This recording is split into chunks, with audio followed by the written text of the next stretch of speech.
मेरे प्रिय दर्शकों नमस्कार। प्रिय दर्शकों, ऋषि ज्योतिष में मैं आपका दिल से स्वागत करता हूं और आपको बहुत ही धन्यवाद देना चाहता हूं कि आप मेरे वीडियो बड़ी उत्सुकता से देख रहे हैं। आशा करता हूं आगे भी देखते रहेंगे। जैसा आपको पता है, मैं जो कुंडली में शुभ या अशुभ योग वास्तविक हो उनके ऊपर वीडियो बनाकर आपका मार्गदर्शन करता हूं। हाथ से पत्रिकाएं लिखता हूं। नर्मदा जी के तट के नजदीक है नवदहर, काल दोष की पितृदोष की पूजाएं की जाती है। जो इच्छुक है संपर्क कर सकता है। आज के इस महत्वपूर्ण वीडियो में एक जातक का प्रश्न आया। उसने अपना जन्म का डिटेल भेजा। कब कब का जन्म का डिटेल है? 14/4/92 का, 92 का जन्म का डिटेल है। पूछा, गुरुजी क्या मेरी कुंडली में कालसर्प दोष है?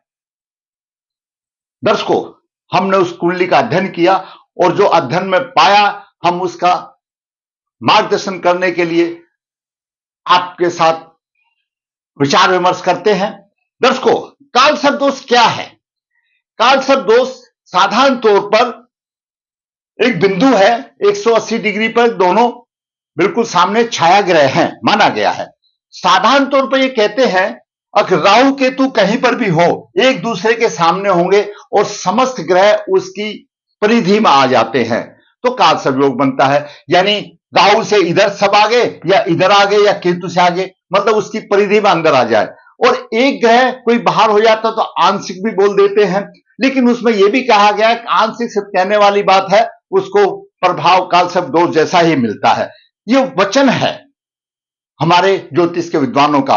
और इसमें एक हमारे डॉक्टर राधाकृष्ण सिरमाली जी हुए हैं, उन्होंने एक पुस्तक लिखी है कालसर्प योग के ऊपर। उन्होंने हमारे लिए आसान करके रखा है किन के विचार? महर्षि पराशर के विचार एवं वराह महिर के विचार, महर्षि भृगु जी के, कल्याण वर्मा जी के और बादरायण गर्ग आदि के विचारों को और आसान करके लिखा है। और उन्होंने हमारे मार्गदर्शन के लिए लिखा है, आपके मार्गदर्शन के लिए लिखा है। तो कालसर्प दोष राहु केतु के अंदर में परिधि में होंगे तो कालसर्प दोष होता ही होता है, वो सामान्य बात है। उसके अलावा भी कालसर्प दोष माना गया है। कैसे माना गया है? आपका राहु कहीं पर भी हो, कुंडली में कहीं पर भी हो, राहु से अगर अष्टम स्थान में शनि है तो सिरमाली जी ने अपनी पुस्तक में वर्णन किया है वह भी कालसर्प दोष जैसा ही प्रभाव देगा, कालसर्प माना जाएगा। उन्होंने अपने अनुभव में देखा है, हमारे को भी अनुभव मिलेगा तो फिर बातचीत करेंगे। चंद्रमा से राहु या केतु 8वें स्थान में हो, आपका चंद्रमा कहीं भी हो, उससे अष्टम स्थान पर राहु या केतु हो तो भी कालसर्प दोष बोला गया है।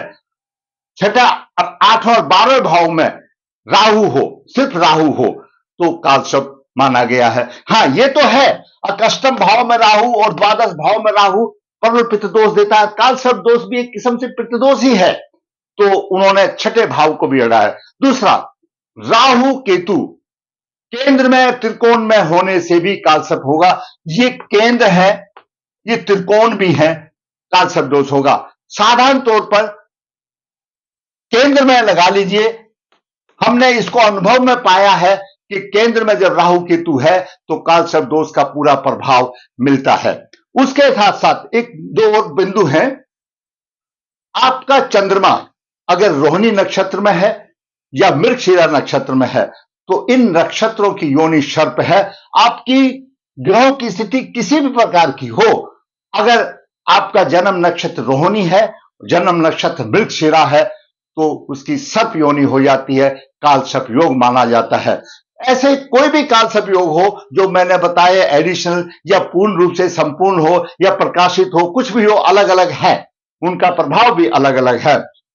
तो अगर चंद्रमा रोहिणी नक्षत्र या मृगशिरा में है तो कालसर्प योग माना जाता है। उसके बाद इसके साथ साथ दर्शकों, अगर राहु के चंद्रमा के साथ राहु हो, सूर्य के साथ राहु हो, गुरु के साथ राहु हो, मंगल के साथ राहु, शनि के साथ राहु हो, ये सारे अशुभ योग हैं। कालसर्प योग भी हो और ये हो तो उसकी तीव्रता और बढ़ जाती है। कालसर्प योग से एक फायदा भी है। मान लिया कालसर्प योग राहु केतु या आपके लगन और सप्तम भाव में है और पूरे ग्रह या तो इस तरफ आ गए या इस तरफ आ गए, अगर तो वो 6 ग्रहों में कंपैक्ट हो जाते, साइज हो जाते, तो उनसे योग भी निकल करके आते हैं और कोई ना कोई अच्छा योग बन जाता है और शांति कराने के बाद वह अच्छा अधिकारी भी बनता है। क्यों? यहां पर इन्हीं 3-4 भावों में फंस जाएंगे सभी ग्रह, 7 ग्रह, तो कोई ना कोई योग बनेगा, या इधर आ जाएंगे चतुर्थ में, पंचम में आ जाएंगे तो कोई ना कोई राजयोग बनेगा। तो काल सर्प योग अकेला परेशानी नहीं देता, ग्रहों की स्थिति अच्छी हो तो राजयोग भी बनता है। तो ये मैंने आपको काल सर्प योग के बारे में आज बताया कि दुर्भाग्य का प्रतीक है, दुर्भाग्य का प्रतीक है, काफी संघर्ष करना पड़ता है, इच्छित वस्तु की प्राप्ति में रुकावट आती है, यश का अभाव होता है, मानसिक, शारीरिक और आर्थिक परेशानी आती है, विवाह आदि या अन्य प्रकार के सभी सुख, मैं लंबा इतना करूं तो वीडियो लंबा हो जाए, जो भी सुख है जहां पर भी वो प्रभावित हो रहा है उनको उनके प्रति दुख का एहसास होता है, सफलता नहीं मिलती और भय पीछे नहीं छोड़ते।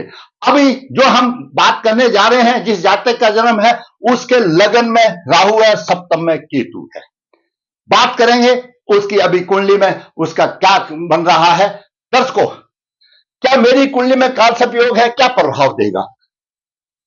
धनु लगन की कुंडली है, धनु लगन के 25 डिग्री है, शनि 23 डिग्री है, मकर 19 डिग्री है, बुध 5 डिग्री, शुक्र 14 डिग्री, सूर्य 0-0-20 डिग्री, केतु 10 डिग्री, गुरु 11 डिग्री और चंद्रमा 15 डिग्री है। ग्रहों की स्थिति, लगन में राहु धनु राशि में है और सप्तम भाव में केतु मिथुन राशि में 10 डिग्री लेकर के विराजमान है। हमेशा आपने मेरा पहला भी वीडियो, कई वीडियो देखे जो ध्यान से देखा होगा, तो मैं बताता हूं एक बहुत ही प्रबल सूत्र है, आपको बाकी भी आचार्यों ने, पंडितों ने बताया होगा। क्या प्रबल सूत्र है? सूर्य, शनि, राहु, 3 ये ग्रह हो गए और द्वादश भाव का स्वामी, ये द्वादश भाव इसका स्वामी, और राहु अधिश राशि का स्वामी। राहु जिसमें बैठा हुआ है अकेला, उसके साथ कोई दूसरा नहीं हो, राहु अधिश राशि का स्वामी। अगर कोई ग्रह 2 राशि का स्वामी है तो उसकी मूल त्रिकोण राशि को पकड़ लीजिए। जैसे गुरु है, गुरु की 2 राशियां हैं, धनु राशि और मीन राशि। तो अगर धनु राशि में राहु बैठा है तो गुरु भी राहु जैसे फल देगा, आप भूल जाइए, चाहे वो लग्नेश ही क्यों ना होने दो, चाहे वो कुछ कोई भी ग्रह का मालिक हो, चाहे पंचमेश हो या भाग्येश हो, अगर उसकी राशि में राहु बैठा है तो वह राहु जैसे फल देगा। और इन 5 में से 5 ग्रह ये पृथकवादिक हो जाते हैं। इनमें से अशुभ ग्रह, क्यों सभी तो अशुभ नहीं होते, कोई कारक भी होगा, अगर 2 या 2 से अधिक अशुभ प्रभाव होगा तो उस भाव से संबंधित जिससे वो ग्रह संबंध रखता है, पृथकता कर देते, उसको प्रभाव नहीं मिलता। इस सूत्र को हमेशा याद रखना। अभी दर्शकों, लगन लग्नेश पीड़ित है, लगन भाव में राहु है, धनु राशि में लग्नेश भी राहु जैसा बन गया, जहां पर गुरु गुरु नहीं रहा, वो राहु जैसा बन गया, जहां पर भी दृष्टिपात करेगा वो राहु जैसे फल देगा। राहु यहां पर लगन में बैठ गया है, लगन में राहु बैठ गया तो लगन भी खराब हुआ, पंचम भाव भी खराब हुआ और नवम भाव भी खराब हुआ। केतु यहां सप्तम में बैठ गया है तो एकादश भाव भी खराब हुआ और तृतीय भाव भी खराब हुआ, पीड़ित हुए। लगन में राहु है, हम अभी लगन की बात कर लेते हैं। कोई जातक के लगन में राहु है, पंचम दृष्टि से पंचम भाव को शिक्षा में परेशानी आ गई, संतान में परेशानी देगा। सप्तम दृष्टि से सप्तम भाव को देख रहा है, जीवन साथी और दैनिक व्यवसाय में भी परेशानी देगा, केतु वहां है। और नवम दृष्टि से भाग्य भाव, नवम भाव को देख रहा है तो नवम भाग में परेशानी देगा। चंद्रमा को भी पीड़ित कर रहा है, चंद्रमा मन का कारक है, उसको भी पीड़ित कर रहा है, गुरु को भी पीड़ित कर रहा है। यहां पर पंचम नव पंचम बन रहा है, लेकिन राहु बनेगा किसके साथ? गुरु तो स्वयं राहु बन गया, राहु अधिश राशि का स्वयं बन गया, जहां पर गुरु गुरु ना रह करके राहु बन गया। तो राहु का प्रभाव चंद्रमा पर आ गया और राहु का प्रभाव और राहु का यानी गुरु का प्रभाव जो चंद्रमा पर आया वो भी राहु जैसा होगा। और राहु का पहले से ही है, चंद्रमा जिसके भाग का भी स्वामी होगा आपकी कुंडली में, ऐसा ग्रह और भी हो सकता है, वो उससे पृथकता ला देगा, उसको कोई फल नहीं मिलेगा। तो चंद्रमा पीड़ित हो गया, गुरु पीड़ित हो गया, नवम भाव भी पीड़ित हो गया। चंद्रमा यहां पर गूढ़ ज्ञान है, अष्टमेश है, आयु का भाव है, गूढ़ ज्ञान है, दबा हुआ धन है, विदेश यात्रा भी है, यानी जो भी आपका कोई भी ग्रह पीड़ित हो रहा है उससे संबंधित में पृथकता ला देगा, क्योंकि राहु का भी प्रभाव आ गया और यहां पर गुरु गुरु नहीं रहा, राहु बन गया, उसका प्रभाव आ गया। राहु की पंचम दृष्टि पंचम भाव पर है, राहु की 10 डिग्री है, गुरु की 0-0-20 है, लाइन पर है, 10 डिग्री का अंतर है। यहां पर सूर्य भी पीड़ित होता है। मैं हमेशा बताता हूं 12-13 डिग्री तक प्रभाव रहता है। तो राहु से सूर्य भी पीड़ित हो गया और भाग्य भाव भी पीड़ित हो गया उसका, राहु से। अब शनि की बात करें हम, देखिए मैंने बताया है सूर्य शनि राहु, धनु लगन के लिए राहु भी एक कारक है और शनि भी एक कारक माना गया। शनि द्वितीय भाव में 23 डिग्री लेकर के 30 डिग्री द्वितीय भाव में शनि की यहां पर आ रही है चतुर्थ भाव में, और जहां शनि 23 डिग्री पर देखेगा तो 7 डिग्री सूर्य दूर रह जाता है। तो यानी सूर्य के ऊपर शनि का भी प्रभाव है, राहु का भी प्रभाव है। तो सूर्य जिस भाव का स्वामी है उसको पीड़ित, उससे अलग कर देगा। 9 भाव का साम्य, भाग्य का साथ नहीं, भाग भी पीड़ित हो गया, भाग का साथ भी पीड़ित हो गया। और सूर्य राज सत्ता का कारक है, पिता का कारक है, पिता के विषय में भी परेशानी आ जाएगी। फल कब देगा?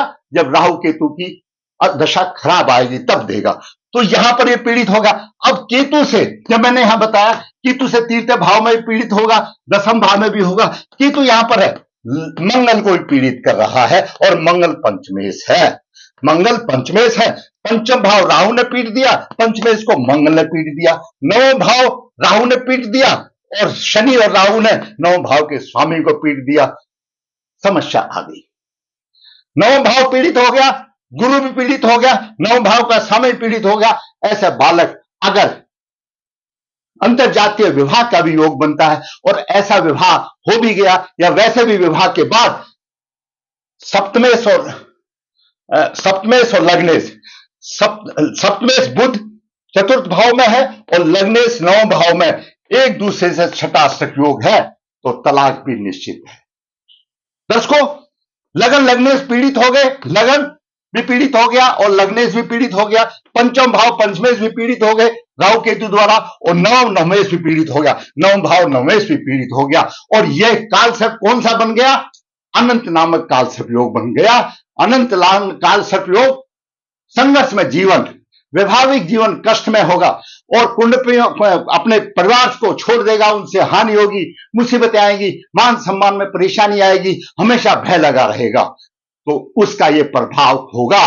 और राहु जिस राशि में है, अगर दूसरा कोई ग्रह साथ में हो तो यहां पर दोषी गुरु नहीं होता, यहां पर दूसरा गुरु होता तो गुरु यहां पर प्रबल हो जाता, बेशक पीटता तो गुरु का नव पंचम योग माना जाता। अकेला राहु जिस राशि में हो, तो जातक का प्रश्न था क्या मेरे कालसर्प दोष है? कालसर्प दोष है, हमने उसका उपाय भी बता दिया और किस किस स्थिति में कालसर्प योग बनता है साधारण से अलावा, जो कि हमारे जो ज्योतिष के विद्वान हुए उन्होंने पुस्तक लिखे है, उसका आधार है और ये सूत्र भी बता दिए, तो ये उसको प्रभाव मिलेगा। पितृदोष आ जाता है, पितृदोष आ जाता है।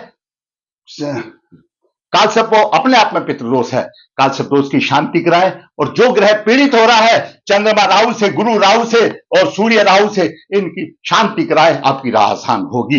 दर्शकों, उसका प्रश्न था कि कालसर्प और कालसर्प का प्रभाव, कालसर्प है। अगर आप समझते हो कि वीडियो मेरे उस बच्चे के लिए कामयाब कुछ मदद कर सकता है, या और मेरे जो भावी जवान हैं जिनकी रुकावटें आ रही है, उनको समस्या आ रही है, उसका भी मार्गदर्शन कर सकता है, तो मैं कहूंगा भाई आप वीडियो को लाइक करें। आपको अच्छा लगा है तो लाइक करें, और देखो जिसने चैनल सब्सक्राइब नहीं किया है वो सब्सक्राइब करें और बेल को बजाए, ताकि आने वाली वीडियो भी आपको फटाफट हो और आपका मार्गदर्शन हो। धन्यवाद।